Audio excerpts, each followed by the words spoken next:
La Russie manque presque tous les équipements militaires, surtout les chars et véhicules blindés. Et la crise s'aggrave chaque semaine. Vous pourriez penser que nous plaisantons, mais... Regardez cette vidéo d'un énorme train transportant. L'un des derniers stocks de chars T-72 russes part vers l'usine Ural-Vagon-Zavod pour rénovation. Ces chars ont plus de 50 ans. Honnêtement, ils seront sans doute démontés et cannibalisés pour pièces plutôt que remis à neuf. N'est-il pas étonnant qu'une nation jadis, superpuissance des chars, doive maintenant demander à d'anciens États soviétiques de lui rendre de vieux chars? La Biélorussie a commencé à restituer ses chars T-72 et BMP-2 à la Russie dès 2022. Alors, est-il vraiment vrai que la Russie pourrait manquer non seulement de chars et de blindés, mais pratiquement de tout d'ici 2026? Et si oui, cela signifierait-il la fin des chars en guerre moderne? Nous allons en parler dans un instant, mais d'abord, examinons la situation actuelle. Avant de commencer, merci de cliquer sur j'aime pour soutenir notre visibilité. YouTube apprécie moins les contenus percutants. Et vos j'aime comptent beaucoup pour nous, dans nos efforts continus pour créer et présenter ces sujets géopolitiques. Très bien, passons à la vidéo. D'après les forces armées ukrainiennes, en octobre 2025, la Russie a perdu plus de 110 milliards de dollars d'équipements militaires, détruits ou capturés par les Ukrainiens. Les chars seuls comptent plus de 11 000 pertes, soit environ 175 milliards de dollars. Ajoutez à cela plus de 23 000 véhicules blindés détruits, ce qui représente encore 14 milliards de dollars. Et voici la partie folle. La Russie a commencé à perdre des chars dès le premier jour de son invasion de l'Ukraine, en février 2022. De nombreux chars sont restés coincés dans la boue ou défaussés. D'autres sont tombés en panne de carburant et bloqués. Leurs lignes d'approvisionnement minées par la corruption et la mauvaise planification. Les Ukrainiens remorquaient, réparaient et renvoyaient ces véhicules capturés au combat contre leurs anciens propriétaires. En même temps, l'Ukraine était bien plus préparée à une invasion russe que la plupart des gens ne le pensaient, en grande partie grâce aux renseignements partagés par les États-Unis. Peu avant l'invasion, ils ont discrètement retiré leur véritable système de défense aérienne et équipements clés, les remplaçant par des leurs. Ils semblaient être assez réels pour tromper drones et satellites russes. Ainsi, lorsque les missiles russes ont frappé durant ces premiers jours, ils pensaient avec confiance avoir anéanti les défenses aériennes de l'Ukraine, croyant que le ciel leur était désormais ouvert. Les avions russes ont aussitôt bombardé des cibles ukrainiennes, appuyés par chars et artillerie, avançant ensemble sous couverture aérienne. Et pendant un court instant, cela a effectivement fonctionné. La Russie a réussi à pénétrer profondément sur le territoire ukrainien, s'approchant extrêmement près de Kiev lui-même. C'est à ce moment que tout s'est effondré pour la Russie. L'Ukraine a d'abord visé leur soutien aérien, abattant avions et hélicoptères. Privés de couverture aérienne, les chars et blindés russes sont devenus des cibles vulnérables, des cibles faciles pour les embuscades ukrainiennes, à chaque coin de rue. Les semaines suivantes, l'OTAN a envoyé des armes, aggravant la situation pour les Russes. Des missiles portatifs tels que le Javelin et le Next Generation Light Anti-Tank Weapon arrivent en Ukraine. Ces missiles, très précis et simples d'utilisation pour les Ukrainiens, assuraient presque toujours un tir direct. En plus de ces missiles, l'Ukraine a commencé à expérimenter des drones vus à la première personne fabriqués à partir de pièces industrielles et grand public courantes.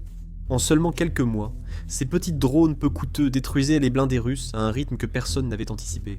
La destruction était si importante que la Russie a été contrainte de puiser dans ses anciennes réserves de chars de l'époque soviétique. Avant la guerre, Moscou aurait eu environ 10 000 chars dans divers dépôts. Ils avaient tout, des T-80 et T-72 modernes aux T-62, T-55 vieillissants, voire des reliques des années 1950. Vladimir Poutine pensait réellement disposer d'un stock inépuisable, d'autant que des centaines de millions de roubles devaient financer l'entretien et la préparation de ces chars. Mais la corruption avait discrètement miné ce système, devenant le principal ennemi de Vladimir Poutine. Pendant des décennies, les hauts généraux russes et les responsables de la défense ont détourné d'énormes parts du budget d'entretien. Des fonds pour les pièces, l'entretien et les mises à niveau ont été détournés via de fausses factures et contrats fictifs. Ce n'était pas non plus une arnaque mineure, presque tout le haut commandement était impliqué. Ainsi, ces 2 dernières années, le Kremlin a poursuivi des dizaines de hauts gradés pour avoir volé des millions à l'armée. Le général-major Denis Poutilov a été condamné à 8 ans et demi de prison pour de gros pots de vin liés à des contrats d'entretien de véhicules. Un autre haut gradé, l'ancien chef adjoint de l'état-major général de la Russie, a écopé d'une peine de 17 ans pour avoir détourné plus d'1 milliard de roubles qui étaient destinés à financer les approvisionnements de l'armée. Au moins 10 généraux et hauts responsables proches de Sergueï Choïgou ont déjà été limogés ou arrêtés. Les dégâts qu'ils ont causés sont désormais presque impossibles à cacher. Les chars autrefois vus par Vladimir Poutine comme une bouée de sauvetage sont maintenant presque inutiles. Leurs moteurs sont si corrodés qu'ils sont irréparables, et les optiques sont absentes ou très dépassées. Les pièces détachées ont été retirées il y a des années et revendues pour de l'argent, ne laissant derrière elles que des carcasses métalliques vides qui ne peuvent pas être rénovées, réparées ou remises en service. Pour être clair, la Russie ne manquera pas de chars de sitôt. Selon l'analyse satellite de octobre 2025 du chercheur Jumpy, sur 7342 chars stockés dans les bases russes, seuls 92 sont en état correct.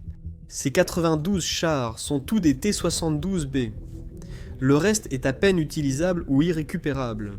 Sur les 1606 chars jugés en mauvais état, la majorité sont des modèles anciens, T-64 première version, T-72 Ural et T-80. Ceux-là sont restés négligés dans des entrepôts pendant des décennies avec très peu d'entretien. En outre, 844 chars sont jugés en état encore pire ou irréparable. Le reste ne sont essentiellement que des carcasses vides, rongés par la rouille ou dépourvus de composants essentiels, très probablement démontés et vendus à cause de la corruption systémique. Avec la moitié de leurs chars détruits et l'autre en train de rouiller, les options blindées de Poutine diminuent chaque jour. Oui, la Russie dispose encore officiellement de quelques milliers de chars. Cependant, ces véhicules requièrent une rénovation totale, un processus long et coûteux pouvant durer plusieurs mois, voire un an. Des années de conditions climatiques rudes ont causé trous, rouilles, moteurs corrodés et joints desséchés. Et la Russie n'a aucun moyen réaliste d'obtenir des remplaçants modernes à cause des sanctions. Même l'électronique de base, comme les radios et les ordinateurs de ciblage, a besoin d'une modernisation complète, car leur technologie ancienne de l'époque soviétique ne tiendrait pas la route aujourd'hui. Même après réparation, il faut ajouter des tuiles de blindage réactifs pour que les chars survivent aux armes anti-chars modernes. Est-ce le début de la fin pour les chars, piliers de la guerre terrestre depuis plus d'un siècle ? Pour comprendre son importance, il faut revenir à la Première Guerre mondiale, lors de l'apparition des chars sur le champ de bataille. À cette époque, la guerre s'était enlisée dans des combats de tranchées brutaux. Les deux camps étaient si retranchés qu'avancer de quelques centaines de mètres coûtait souvent des milliers de vies.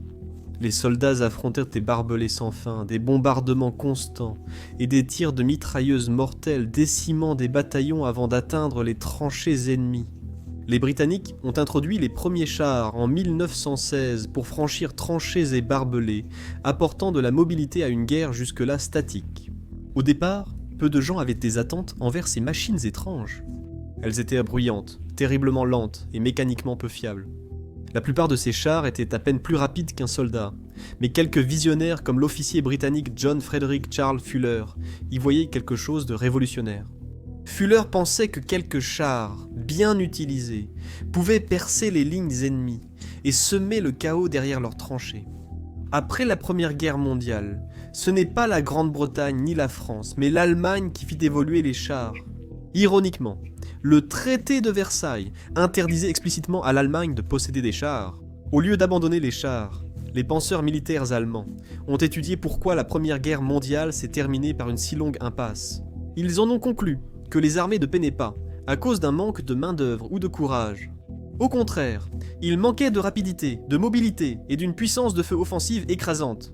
Au début du XXe siècle, de nouvelles avancées technologiques le permettaient. L'Allemagne a adopté des moteurs à combustion interne pour des véhicules plus puissants et rapides.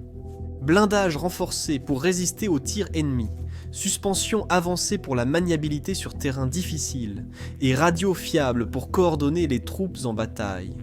10 ans plus tard, durant l'entre-deux-guerres des années 1920-1930, ces innovations furent mises à l'épreuve. Les stratèges et officiers militaires allemands ont développé une nouvelle doctrine de guerre appelée Blitzkrieg, signifiant guerre éclair. La Blitzkrieg visait à éviter la guerre de tranchées lentes et coûteuses de la Première Guerre mondiale, responsable de lourdes pertes sans réel gain. Les Allemands voulaient percer vite les lignes ennemies avec des chars rapides, suivis d'infanterie et de véhicules motorisés. L'artillerie visait les positions ennemies pour affaiblir leur défense, et l'aviation soutenait en bombardant routes d'approvisionnement et dépôts de munitions. Les Allemands pensaient là que la façon la plus rapide de vaincre un ennemi était de percer directement un point faible dans ses lignes, puis de s'engouffrer dans la brèche, avec des chars et des troupes motorisées encerclant des armées entières et coupant leurs approvisionnements, avant même que l'ennemi ne réalise ce qui lui arrivait. Quand la Seconde Guerre mondiale éclata en 1939, cette stratégie de guerre éclair eut un succès fulgurant. Les panzers allemands ont rapidement envahi la Pologne, la France, la Belgique et les Pays-Bas en quelques semaines.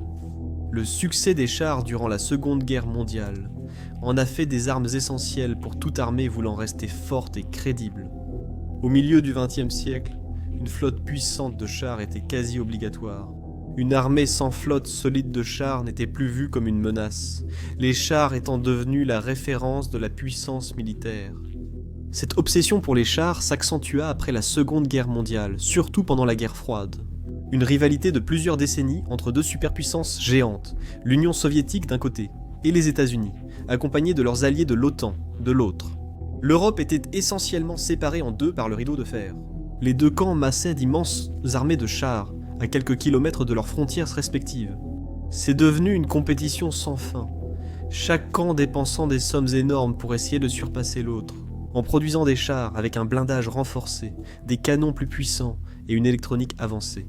Chaque nouvelle variante devait être plus résistante, plus rapide et plus intelligente que la précédente, car aucun des deux camps ne voulait prendre de retard ou être pris au dépourvu si une guerre éclatait un jour.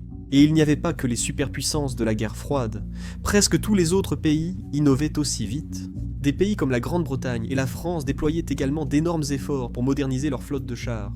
Mais seules quelques nations ont vite compris que déployer des milliers de chars ne garantissait pas la victoire.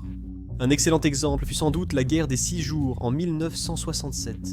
Israël a dû affronter plusieurs nations arabes voisines, dont l'Égypte, la Syrie, la Jordanie et l'Irak, attaquant simultanément. À l'époque, la plupart pensaient qu'Israël n'avait aucune chance, car ils étaient nettement inférieurs en nombre, notamment en chars. Israël avait environ 800 chars contre plus de 2500 pour les pays arabes, dont de nombreux T-54 et T-55 soviétiques. C'était parmi les meilleurs chars de l'époque. Avec un tel handicap, presque tous pensaient qu'Israël perdrait, mais la suite a étonné le monde entier. Israël avait beaucoup investi dans la formation de ses équipages de chars, veillant à ce que chacun sache agir sous pression. Les commandants de chars israéliens étaient formés à penser de façon indépendante et à s'adapter rapidement sur le champ de bataille. Cette flexibilité, plutôt que l'obéissance stricte, est devenue l'un de leurs plus grands atouts. Une des batailles les plus célèbres s'est déroulée dans le désert du Sinaï contre l'Égypte. Les Égyptiens avaient des positions défensives fortifiées et des centaines de chars modernes en embuscade. Mais les Israéliens n'ont pas attaqué de front les défenses égyptiennes. Au lieu de cela, les commandants de chars israéliens ont contourné et attaqué depuis des directions inattendues. Au Sinaï, les chars israéliens ont détruit des centaines de chars égyptiens en quelques jours. Des situations similaires ont eu lieu lors des combats contre les forces syriennes et jordaniennes. Au nord, les chars syriens tenaient les hauteurs stratégiques du Golan, semblant inaccessibles aux forces israéliennes.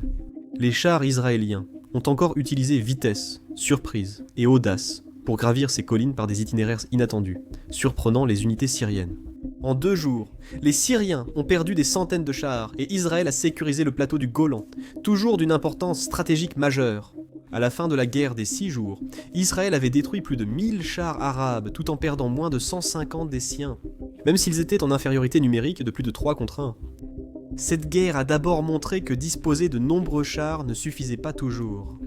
L'essentiel était l'utilisation de ces chars. Malgré cette leçon, les grandes puissances comme l'Union soviétique et l'OTAN ont encore misé sur le nombre. Dans les années 1980, l'Union soviétique comptait 50 000 chars, l'OTAN suivait de près. Les deux camps avaient dépensé des centaines de milliards pour moderniser ces chars. Les deux camps construisirent des chars plus grands, plus puissants et plus sophistiqués, chaque variante essayant de surpasser la précédente. Et c'est exactement pour cette raison que la Russie possède encore aujourd'hui des milliers de chars vieillissants. Mais en même temps, alors que les chars devenaient plus grands, plus puissants et plus coûteux, les armes anti-chars évoluaient tout aussi rapidement. Pendant la Seconde Guerre mondiale, l'infanterie utilisait bazooka et Panzerfaust pour attaquer les chars à courte distance. C'étaient des armes vraiment dangereuses. Les utiliser demandait des nerfs d'acier, car les soldats devaient donc s'approcher dangereusement près des chars ennemis. Le tournant majeur a eu lieu dans les années 1970 lors de la guerre du Kippour, en 1973. Les unités de chars israéliennes, jadis inarrêtables, ont soudain subi de lourdes pertes. L'infanterie égyptienne et syrienne, équipée du missile soviétique anti-char, 3 Sager détruisaient les chars israéliens à 2 ou 3 km. Pour la première fois, l'infanterie n'avait plus à risquer sa vie près d'un char. Il pouvait rester caché, tirer un missile à distance et détruire un véhicule blindé, avant que l'équipage du char ne réalise l'attaque. Après le choc de 1973, de nombreux experts pensaient que l'ère du char était enfin terminée. Après tout, pourquoi un pays dépenserait-il des millions de dollars pour un seul char, si un missile bon marché coûtant seulement quelques milliers de dollars pouvait le détruire facilement? À l'époque, certains croyaient à la fin des chars. Mais comme on le sait, ils étaient loin d'être finis. Au lieu de cela, ils se sont adaptés une fois de plus. Les armées ont rapidement commencé à trouver des moyens de défendre leurs chars contre ces menaces de missiles avancés.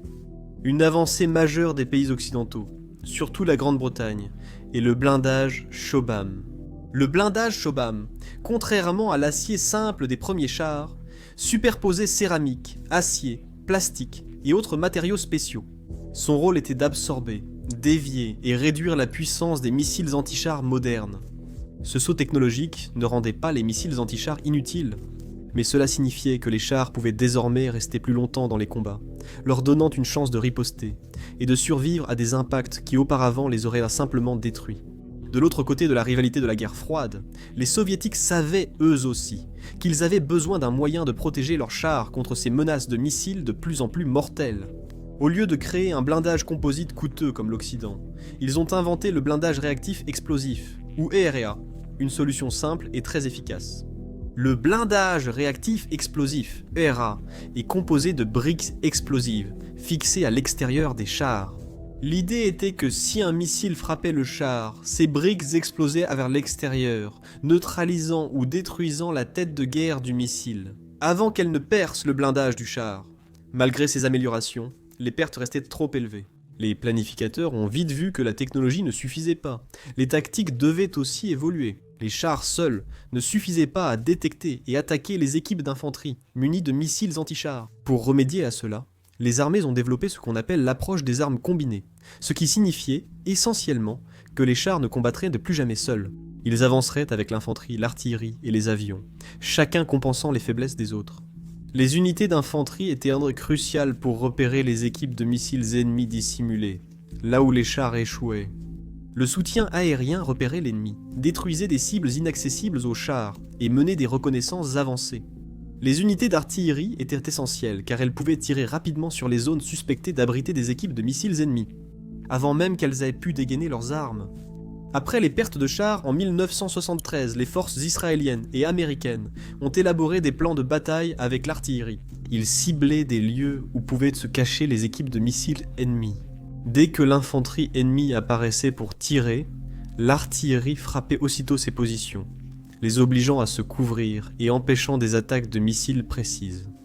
Grâce à cette coordination, les chars étaient bien plus résistants et efficaces au combat. C'est précisément pour cette raison que, dans les années 1980 et 1990, les chars avaient retrouvé une grande partie de leur aura. Des conflits, comme la guerre du Liban de 1982 et surtout la guerre du Golfe de 1991, ont montré que les chars modernes pouvaient facilement dominer s'ils étaient utilisés correctement avec des tactiques d'armes combinées. Lors de la guerre du Golfe, les chars américains M1 Abrams et leurs alliés ont combattu des centaines de chars irakiens, majoritairement des modèles soviétiques des années 1970, avec une technologie supérieure, un blindage amélioré, des systèmes de tir avancés et des tactiques précises. Les forces américaines ont détruit des centaines de chars ennemis tout en subissant très peu de pertes. Au XXIe siècle, les chars affrontent une menace inédite. De minuscules drones agiles et des armes intelligentes ultra avancées. La guerre en cours en Ukraine est un exemple parfait de la façon dont la technologie moderne peut détruire même les chars les plus avancés et sophistiqués. L'un des meilleurs exemples est le missile Javelin, fabriqué aux États-Unis, qui s'est révélé particulièrement dévastateur contre les blindés russes. Le missile Javelin est redoutable grâce à son attaque unique par le dessus. Après son lancement, le missile monte puis s'abat sur la partie la plus vulnérable du char, son toit.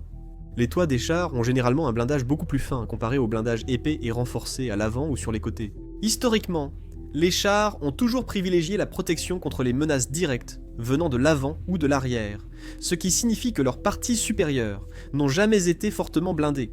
Les javelins exploitent parfaitement cette faiblesse. Un autre avantage majeur est que le javelin est une véritable arme, tire et oublie. Cela signifie qu'une fois que le soldat appuie sur la gâchette, il n'a plus besoin de continuer à viser, ou même de garder un contact visuel avec la cible. Le guidage intégré du missile prend le relais et frappe le char de façon autonome. Dès qu'il est tiré, l'opérateur est libre de se déplacer immédiatement vers un endroit plus sûr. Cela rend extrêmement difficile pour les équipages de chars de déterminer d'où provient l'attaque, sans même parler de riposter ou de neutraliser la menace. En plus de ces missiles intelligents, l'Ukraine a utilisé une arme moins chère et peut-être plus destructrice, les drones. Ces petits gros drones de bon marché ont semé le chaos parmi les chars russes, les véhicules blindés, les positions d'artillerie et même les hélicoptères. Pendant des décennies, les États-Unis utilisaient de grands drones coûteux comme le Predator et le Reaper. Chaque drone vaut plusieurs millions et demande une logistique et une infrastructure complexes pour fonctionner. Bien sûr, ils fonctionnaient très bien lorsqu'ils étaient utilisés contre des groupes insurgés dépourvus de défense appropriée. Mais les experts militaires s'interrogent encore sur leur résistance face à une nation avancée comme la Russie ou la Chine. C'est précisément ce que l'Ukraine vient de prouver. Employer ces drones très coûteux n'est pas réaliste dans une guerre longue, surtout face à un pays au grand budget militaire et à un arsenal important. À la place, l'Ukraine a continué d'utiliser de petits drones commerciaux bon marché. Faciles à remplacer, difficiles à détecter pour les défenses russes, et assez précis pour viser les faiblesses des chars. 2 ans avant l'invasion russe de l'Ukraine, la guerre du Haut-Karabakh, en 2020, entre l'Azerbaïdjan et l'Arménie, a montré l'efficacité des drones. L'Azerbaïdjan a employé des drones Bayraktar TB, 2 Turcs pour détruire près de 120 chars et plusieurs véhicules blindés arméniens. Au début de l'invasion, l'Ukraine n'avait qu'environ 12 drones TB2. Malgré leur faible nombre, ils ont tout de suite visé des équipements russes de grande valeur. L'Ukraine a vite compris qu'elle ne pouvait pas compter sur les rares Bayraktar et avait besoin d'une solution plus économique et rapide à produire. C'est alors que les drones de loisirs et agricoles sont apparus sur le champ de bataille. Les soldats ont fixé des ogives ou explosifs sur ces drones et les ont envoyés vers leur cible. Si les drones ne détruisaient pas la cible, d'autres étaient envoyés jusqu'à sa neutralisation ou destruction. Un premier exemple est apparu un mois après le début de la guerre. En mars 2022, un convoi blindé russe de 64 km avançait vers Kiev. Une petite équipe ukrainienne de drones, circulant en quad, a mené des embuscades nocturnes, avec des drones modifiés, larguant des bombes d'1,5 kg. Au début, ils n'ont neutralisé que 2 ou 3 véhicules en tête du convoi, mais cela a suffi. Le reste du convoi est resté bloqué, et l'Ukraine a détruit un maximum de véhicules. À la mi-2022, les Ukrainiens avaient financé collectivement plus de 6000 drones commerciaux comme les DJI Mavic. Voyant à quel point ces drones étaient efficaces, l'Ukraine a commencé à recevoir une aide spécialisée, comme les munitions rôdeuses américaines, Switchblade, les drones polonais, Warmate, et bien sûr, d'autres encore. Missiles Javelin. Les pilotes ukrainiens ont appris leur usage et ont adapté cette méthode à leurs drones. Ils ont cessé de viser l'avant du char pour frapper ses points faibles, surtout le toit de la tourelle, la plage moteur et d'autres zones de blindage minces en haut. Une petite explosion pouvait causer des dégâts catastrophiques, en déclenchant le carburant ou les munitions du char. Faute de nombreux javelins, l'Ukraine s'est surtout tournée vers la production de drones, vus à la première personne de drones suicides et d'explosifs artisanaux, moins coûteux et plus facilement déployables en masse. Les équipes de drones ukrainiennes opéraient souvent en petits groupes.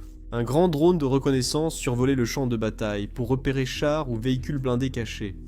Une fois la cible repérée, plusieurs drones kamikazes vus à la première personne étaient lancés vers elle. Un char russe, T-72 ou T-90 moderne, coûte entre 3 et 5 millions de dollars. Détruire un de ces chars avec un missile Javelin coûte environ 80 000 dollars. Mais en utilisant ces drones artisanaux, vous ne dépensez que quelques milliers de dollars au maximum. C'est un grand avantage pour l'Ukraine, qui peut perdre de nombreux drones tout en restant gagnante. Début 2025, des analystes indépendants comme Oryx avaient visuellement confirmé plus de 21 000 équipements militaires russes détruits, endommagés ou capturés, dont plus de 4 000 chars prouvés par photo. Oryx ne comptabilise que les pertes confirmées par images ou vidéos, donc les chiffres réels sont sûrement plus élevés. Certains experts suggèrent que les pertes totales de chars russes pourraient atteindre jusqu'à 11 000, avec 23 000 autres blindés et 30 000 systèmes d'artillerie. Des centaines d'avions et d'hélicoptères, et même quelques navires de guerre et un sous-marin, ont été perdus depuis le début de l'invasion en 2022. Même la Russie commence à s'adapter. Ils ont installé des cages métalliques, des tuyaux et des structures en fil de fer sur leurs véhicules blindés. Je sais que ça paraît stupide et comporte des inconvénients, mais ces solutions ont été très efficaces. Efficaces contre les attaques de drones ukrainiens. Certains chars russes auraient survécu à entre 5 et 15 frappes de drones et auraient tout de même réussi à amener leurs équipages jusqu'aux cibles prévues. C'est un problème majeur pour l'Ukraine. Ils se sont donc adaptés et déploient maintenant les mines anti-chars plus intelligemment, sans les disperser partout. Les équipes de drones ukrainiennes fixent directement les mines sur les drones, puis les larguent précisément sur la trajectoire des chars russes en mouvement. Si cette stratégie marche, le char sera au moins immobilisé, devenant ainsi une cible facile pour des attaques ultérieures de drones explosifs. Cela signifie-t-il que les chars et véhicules blindés lourds sont presque obsolètes dans la guerre moderne ? Peuvent-ils encore jouer un rôle clé sur le champ de bataille actuel ? L'Ukraine affirme que oui. Comme mentionné, les chars n'ont jamais été conçus pour combattre seuls. Déployés avec un bon appui aérien, de l'infanterie, de l'artillerie et des ingénieurs, ils deviennent très utiles et efficaces.